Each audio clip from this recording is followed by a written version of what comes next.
বন্ধুরা, তোমরা কেমন আছো? আশা করি তোমরা ভালো আছো। আমিও খুব ভালো আছি।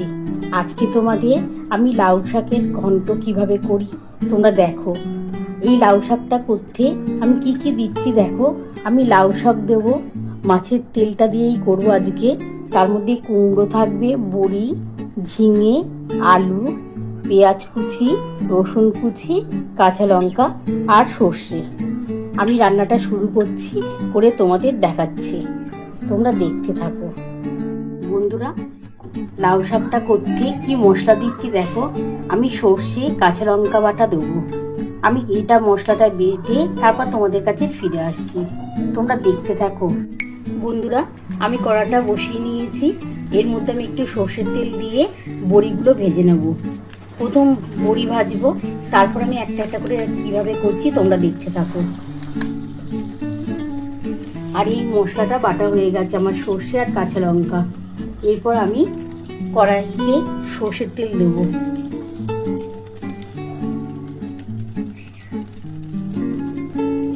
একটা বড়ি ভাজার জন্য একটুখানি তেল দিলাম। তেলটা গরম হোক, তার মধ্যে আমি বড়িটা দিয়ে ভেজে তুলে নেব।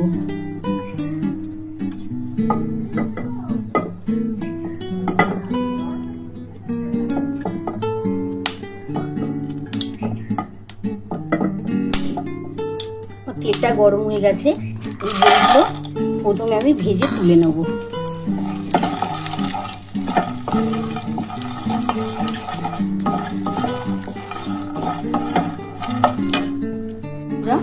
আমার এই বড়িটা ভাজা হয়ে গেছে, বড়িটা তুলে নিয়েছি। এবার এই তেলের মধ্যে আমি মাছের তেলটা ভেজে নেব। এই যে মাছের তেলটা নুন হলুদ দিয়ে মাখিয়ে রাখছি, এটা ভাজবো।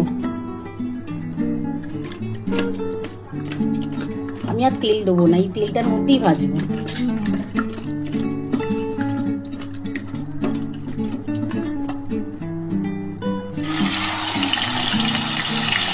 আমি ঢাকা দিয়ে নিলাম, এটা ভাজা ভাজা হোক, তারপর আমি ফিরে আসছি।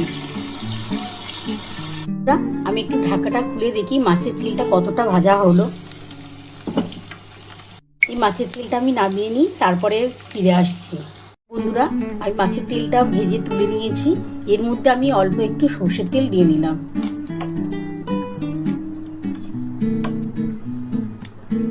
তেলটা গরম হোক, গরম হলে ওর মধ্যে আমি 5 ফোড়ন আর এই কাঁচা শুকনো লঙ্কাটা দেবো, আর একটু 5 ফোড়ন দেবো,